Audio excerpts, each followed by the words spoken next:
Hey folks, it's Mangrel. Welcome back to the channel. With the cold winter months, the drone flying has been put on hold and I've been focused on projects around the house. I'm going to be installing this. This is the Oatey Quiet Pipes. It's a washing machine water hammer arrestor. And if you're wondering what water hammer is, it's that loud banging noise you hear when an electronic water valve closes.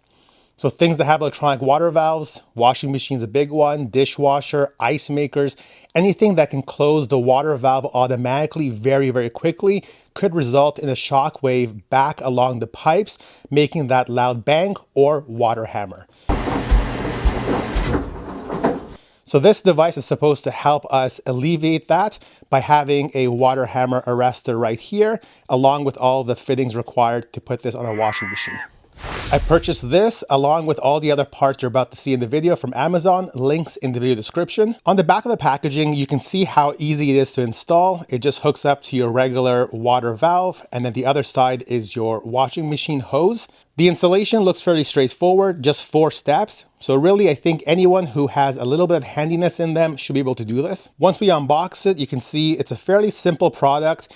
Make sure you do have this black gasket in here. So this will go to your water valve. This will go to the hose coming out of your washing machine. Now, most likely you will require 2 of these. So make sure you check the back of your washing machine. Most washing machines here in North America use both a hot and cold water inlet. I know some of the European ones do not. They just use cold water. So check and see how many water pipes go to the back of your washing machine. My washing machine setup is a little bit strange. I've got the hoses coming downwards here. So I'm going to try to install my water hammer arresters in the back of the machine over here. And while I'm at it, I don't like this weird bend in the dryer hose right here. So I'm going to try to fix that as well. Before we install the water hammer arresters, there's a couple of things you can check in your household plumbing. And I've already done these couple of things, and these have really helped make my water hammer better. First thing you want to do is double check that all your pipes have adequate strapping on them. So you can see here, this pipe before didn't have this piece here, so it was all dangly and loose. I've gone ahead and made it nice and tight. These you can get from Amazon or Home Depot. They're just plastic straps. Next thing we need to do is check the water pressure. So here I've got a water pressure gauge linked to Amazon in the video description. And I'm going to check what is the pressure coming into my house. This here is my water meter, and I've got a conveniently located valve here, but find any valve that's before any kind of pressure reducing device. So I'm just going to tighten this in here. It's a little bit difficult with one hand, but just tighten it up there. Open the water very slowly. And we can see here that my city pressure is 80 PSI. So that's on the high end of what you want. You typically want between 40 and 60 is the norm. And you adjust based on personal preference, types of users and so forth. So I'm going to open this back up. A little bit of water will drip.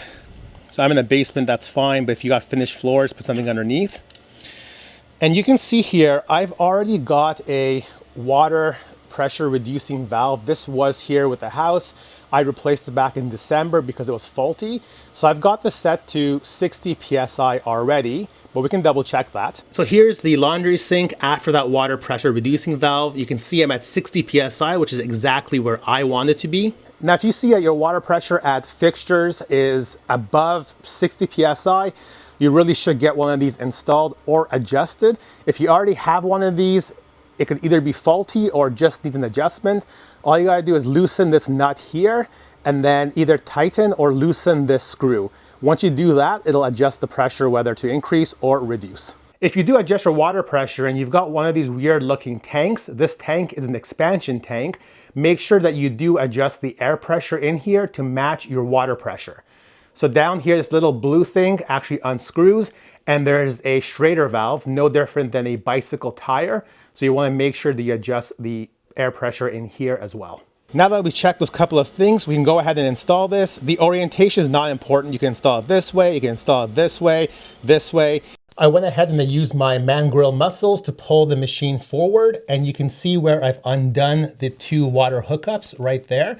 Just a little tiny bit of water came out, which I captured with this paint pail. You can see very little water came out. And just make sure you know which is hot and which is cold so you don't get those backwards. Because these pipes already have gaskets, as long as the gasket's in good shape, you should not need any Teflon tape or any pipe dope to get a watertight seal. You can see that red thing in there, that is the gasket there. And we already saw these come with the black gaskets already installed too. And we're done with the installation. You can see the two water hammer arresters at the back there.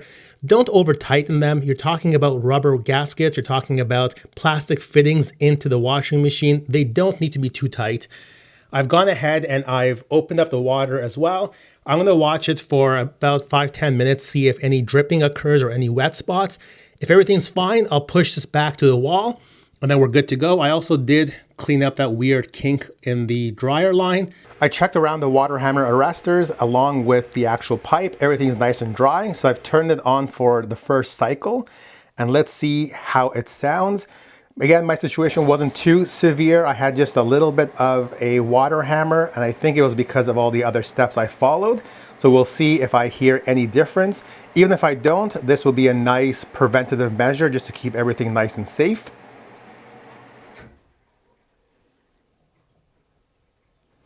So I just heard the valve close. I heard just a regular water noise. I didn't hear any banging of the pipes. I'm not sure if this will come across in the audio, but so far it's sounding really, really nice and quiet. So there you have it, a quick fix for a water hammer issue. Hopefully you like this video. Make sure to like, subscribe, and comment, and stay tuned for more videos.